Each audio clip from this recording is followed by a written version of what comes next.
தேர்தல் பத்திரம் ரத்து தொடர்பான உச்சநீதிமன்றத்தின் தீர்ப்புக்கு முதலமைச்சர் ஸ்டாலின் வரவேற்பு தெரிவித்திருக்கிறார். அது பற்றிய மேலும் விவரங்களை செய்தியாளர் ரமேஷ் வழங்கிட கேட்கலாம். வணக்கம் ரமேஷ்.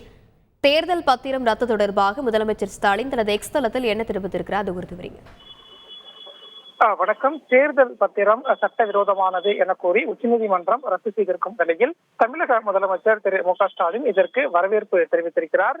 முதலமைச்சர் திரு மு.க. ஸ்டாலின் சமூக வலைதளமான எக்ஸ் தளம் பதிவில் இது தொடர்பாக ஒரு சில கருத்துக்களை தெரிவித்திருக்கிறார். அதாவது தேர்தல் பத்திரம் அரசியலமைப்புக்கு முரணானது என்று உச்சநீதிமன்றம் சரியாகவே கூறியுள்ளது என்று முதலாவதாக அந்த தேர்தல் பத்திரம் ரத்து செய்யப்பட்டதற்கு முதலமைச்சர் வரவேற்பு தெரிவித்திருக்கிறார்.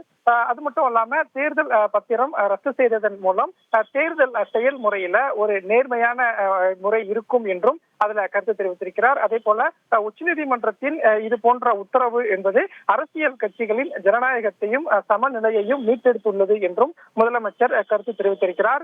குறிப்பாக சாமானியர்களின் நம்பிக்கையையும் இந்த உச்சநீதிமன்றத்தின் உத்தரவு உறுதி செய்திருக்கிறது என்றும் குறிப்பிட்டிருக்கிறார். குறிப்பாக தேர்தல் பத்திரம் மூலமாக மக்களவை சட்டமன்ற தேர்தல் வரும்போது தாங்கள் விரும்பக்கூடிய கட்சிக்கு அவங்க அந்த தேர்தல் பத்திரத்துல பணம் என்பதை கொடுக்கலாம். அந்த முறைதான் சட்டவிரோதமானது என்று இன்று உச்சநீதிமன்றம் ஒரு உத்தரவை பிறப்பித்திருந்த நிலையில் முதலமைச்சர் இதற்கு வரவேற்பு தெரிவித்து ஒரு கருத்து ஒன்றையும் பதிவிட்டிருக்கிறார். விரிவான விவரங்களுக்கு நன்றி ரமேஷ். செய்திகளை உடனுக்குடன் தெரிந்து கொள்ள உடனே சப்ஸ்கிரைப் பண்ணுங்க.